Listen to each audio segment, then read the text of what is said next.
This is 757 Saturday Sports Talk with Matt Hatfield on ESPN Radio 94.1. By the way, some are probably wondering why in the world I talk about Bill Stachelski just straight from the JMU VMI. I thought of Bill Stachelski stepping down at Cox because two of his former standouts, Cole Johnson, the quarterback for JMU, and A.J. Smith, the defensive back for VMI, go head-to-head, so I'm not sure who he's rooting for today. Anyhow, it's now time for Hour 2 of 757 Saturday Sports Talk, powered by Larry King Law here on ESPN Radio 94.1. I am Matt Hatfield, and we are now pleased to be joined by a special guest. He writes about education, youth, and sports for the News Leader out in Stanton, News Leader Now on Twitter. You can check him out there. It's part of the USA Today Network, and you can follow him on Twitter at Patrick_Hite. We say hello to Patrick Hite here on the program. Hey, Patrick, I was saying this earlier with us being here in Virginia Beach, well, really 5-10 minutes from Norfolk. It's almost on the border. People always confuse Norfolk and Norfolk. I'm sure it's similar out there with Stanton and Staunton, isn't it? Yeah, if you're from here, you know it's Stanton, but anybody outside the area, Staunton is the way they normally pronounce it. But trust me, people in Stanton are quick to correct you if you say Staunton. Yeah, they're not. I remember a few years back, I forgot what school I was butchering. It might have been Lord Bodish or somebody, and I've done it with a couple of the single A schools. They come at you almost with pitchforks. I mean, it's like, oh boy, I better get that right. So you're not kidding on that. Stantonians are very defensive of the way that the city is pronounced. Stantonians, all right. Yeah, Stantonians. That's the. I don't know. I live out in the county, so I'm not officially a Stantonian. But I believe that is what we call people that live in Stanton. But yes, it's Stanton, Gotcha. Not Staunton. Just remember that if you're ever in the Shenandoah Valley. Good deal. And Stantonians, not to be confused with San Antonians. They're out in Texas. No. All right, let's dive into more pressing matters. And before we get to the matchups, real quickly, this wild and wacky VHSL sports season that we had you back on the airways in the summertime during our old 757 at 6 weeknight program.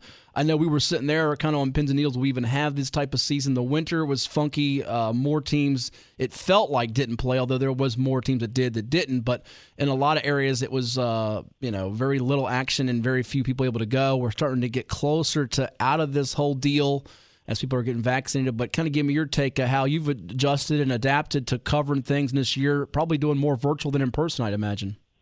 Yeah, I've actually done a lot of virtual coverage this year, which has been interesting. Even last night, the Riverheads volleyball team played in a state championship game, and I covered it virtually. And I don't know the last time we had a team in a state championship in a major sport. If you're talking volleyball, basketball, football, that I did not attend in person. Or that one of our writers did not attend in person. But it just made a lot of sense for various reasons to watch that game virtually and cover it. Coaches are cooperative. They understand. Most of the coaches will give you a call after the game, give you some comments. You might be able to talk to a player even. So, yeah, it's been kind of strange adapting to that this year. I did a lot of that in the first season with basketball. Watched a lot of games online. Covered those because obviously that was when restrictions were really tight, and before I was vaccinated, before most people were vaccinated, so that made a lot of sense to cover those games virtually. We're starting to get out of that now. It's good. I was glad to be able to get out to football games and on Friday nights and be there in person and see those games this year. Now I will say we have two teams. I'm a lone sports writer. If you anybody that knows anything about journalism, we've cut over the years. We're down to just me covering sports at the News Leader. We've got two teams in the state semifinals. So today I'm going to watch those games virtually. I'm going to watch them and do my best to keep up with both of them. It would have been nice if they maybe had coordinated and not both kicked off at the same time. But yes, I'll make do. Yeah, we've gotten a lot of complaints about that on our message forums over at Virginia Preps. And, of course, you guys do an outstanding job with all the coverage of the various sports, not just football and basketball, the main ones, but everything when it comes to the fall, winter, and spring sports seasons with the VHSL. And, look, I had Larry Obama on from the pilot a couple weeks back here, Patrick, and I committed him. I'll do the same with you. One of the, I guess, more gratifying things, because I've watched upwards of 100 games, believe it or not, on NFHS Network and through streaming devices in the last year. One of the more gratifying things is when someone reaches out to you and they think you're at the game and you're actually watching it from a computer screen. It's like, well, good. It wasn't that bad, the report or my coverage, that they knew I wasn't there. So that's a really, I guess, thing that makes you breathe easier when you know you did a heck of a job. You fooled the listener, although you're not trying to fool the reader or the listener, No, that last night at the volleyball game, I had a couple of people thank me on Twitter for the updates. Now they didn't say you were there or you were watching virtually. They just thanked me for the updates that I was giving out on Twitter. So yeah, you're right. And for the most part, I love this streaming service. I hope me too it continues. I hope these schools have these cameras now. I hope next year, when we think that things might be back to normal or more normal, that we're still able to watch some of these games streamed, because that has been one of the advantages that this year has offered, is that a chance to watch a lot more games and a lot more teams online.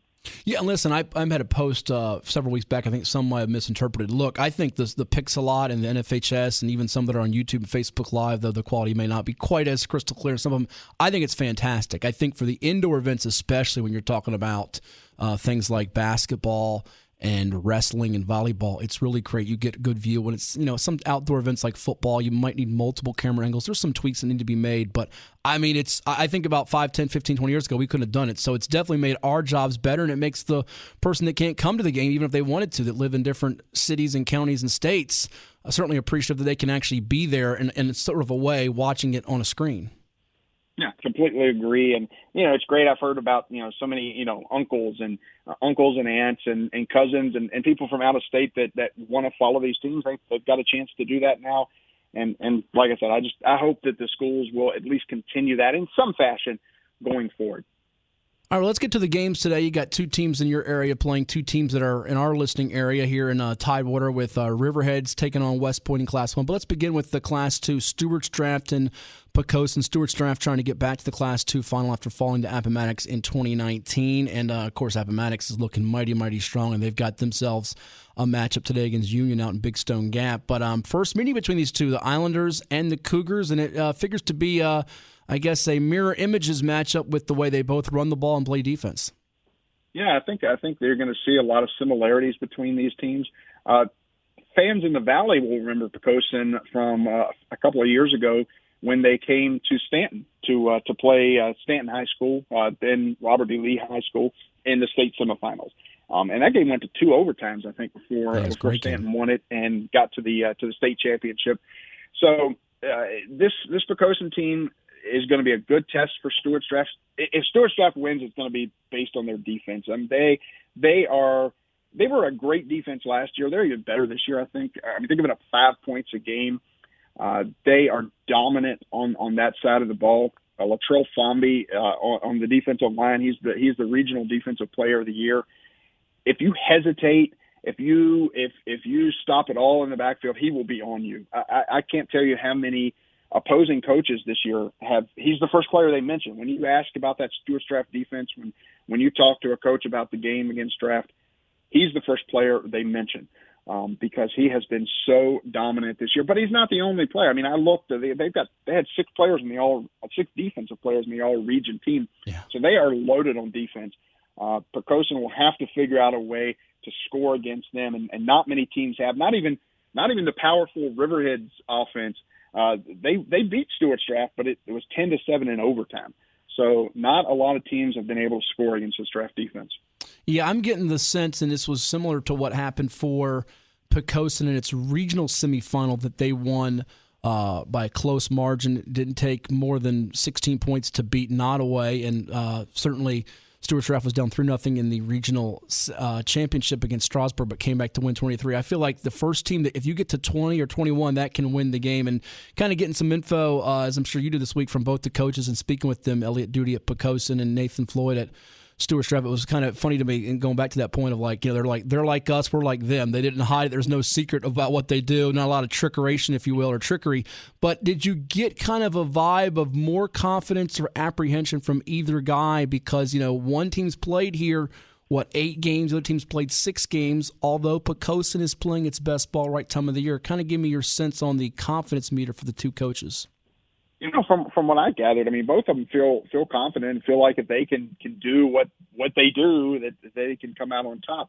If Stuart's draft has a weak point, and hey, they're 7-1, they're in the state semifinal for the second straight year, so they're not a weak team. But if they have a weakness, really, it's on offense. I've talked to Coach Floyd. They'd like to throw the ball a little more.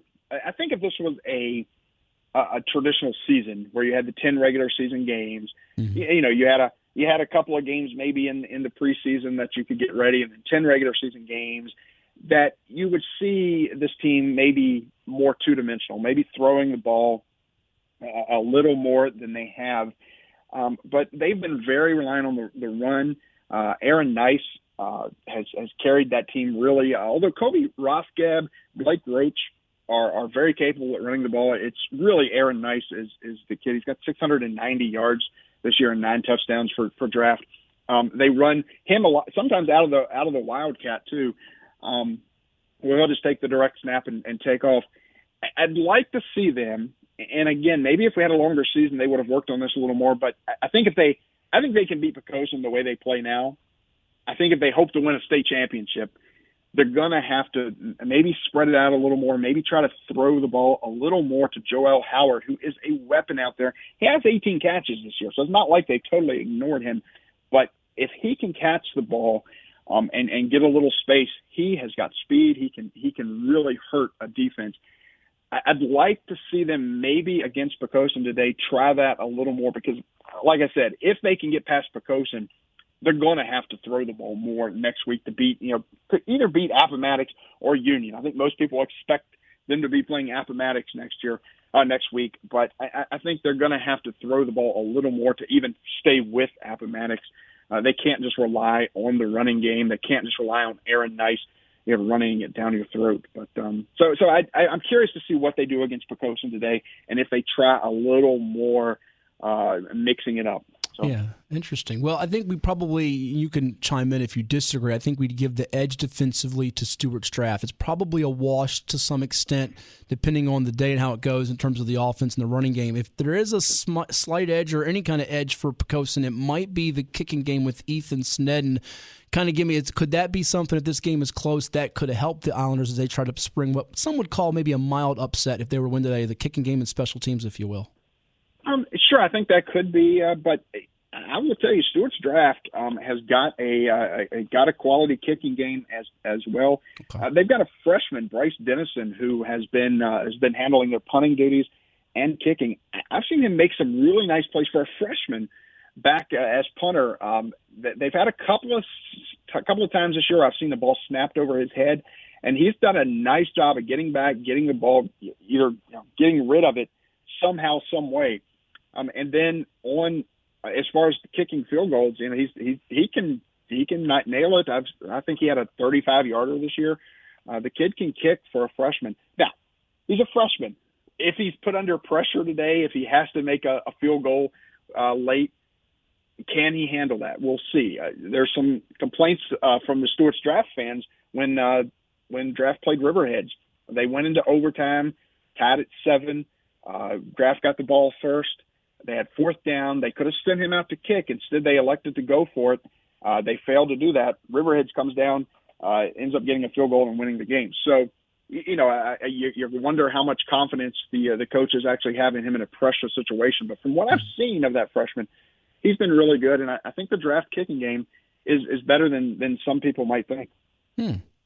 Interesting. A few more minutes here with Patrick Hite of the News Leader out there in Stanton. It's 757 Saturday Sports Talk here on ESPN Radio 94.1. Give Patrick a follow on Twitter at Patrick_Hite. Check out all his work and his coverage there at newsleader.com with all the updates and stories when it comes to Riverheads West Point and Stewart's Draft Pocosin. And speaking of Riverheads West Point, Robert Casto's Gladiators trying to cement themselves all by themselves as the only program to win 5 consecutive state championships. They share that distinction of 4 in a row with Highland Springs earlier this decade, or say the century, as well as Phoebus and Hampton from the 1990s with those Ronald Curry-led Crabber teams. And you look at this streak that they're on right now, Patrick. I mean, tell me if I'm wrong. It sounds like, and it looks like, this Riverheads team might be the best of all their teams that have won the state championships. I mean, they come in with, like a 34-game winning streak and a 19-game playoff winning streak. And, oh, by the way, the guy running the football shattered rushing records in Zach Smiley.